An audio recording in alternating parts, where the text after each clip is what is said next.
आतापर्यंत रात्रीचं फक्त आहे ना कुत्रेच बोंबलत हिंडायचे, त्यानंतर आमचा जन्म झाला आणि त्या कुत्र्यांचा वाण नाही पण गुण आम्हाला नक्कीच लागलाय. तर नमस्कार, मी अनिकेत साबळे, आजच्या नवीन ब्लॉग मध्ये तुमचं सगळ्यांचं स्वागत. जसा एकदाचा अंधार पडला ना तर आम्हाला डायरेक्ट दिवस उजाडल्यासारखं वाटतं आणि आमचं मन पण आम्हाला म्हणते मालक घ्या गाव कोळपायला. मग काय आमचं मन आम्हाला म्हणलं ना आम्ही ऐकणार नाही असं कधी होईन काय?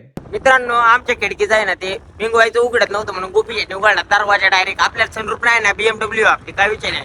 अंडा भाई गाडी चालवितोय.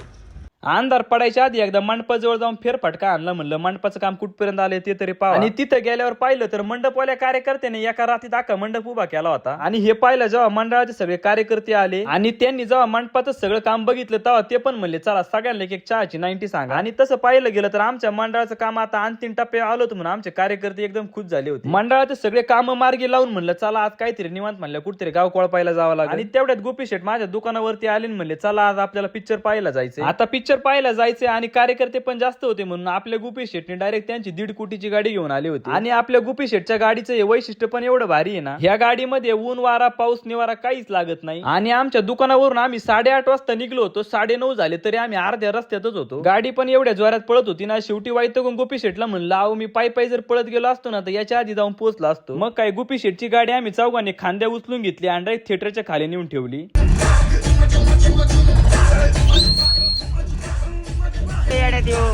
काय नाचत आहे नाच दाखवा.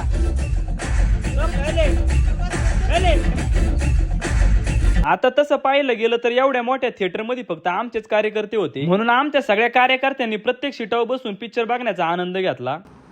थिएटरला गर्दी नव्हती पण जेवढे होते ना तेवढे गोपी शेटच्या ओळखीचे होते का नाही सांगा. पिक्चर बघून सगळे कार्यकर्ते घेऊन परत आपल्या दुकानावरती आलो आणि गोपी शेटला चालवायची होती गाडी म्हणून गोपी शेट गाडीत बसा ना. मला गाडी चालून दे ना भाऊ. भाऊ देतो ना पुढे गेलो. अरे 1 वाजले गाडी चालून द्यायला आणि अरे तुला झोप आलेली काय नाही होत.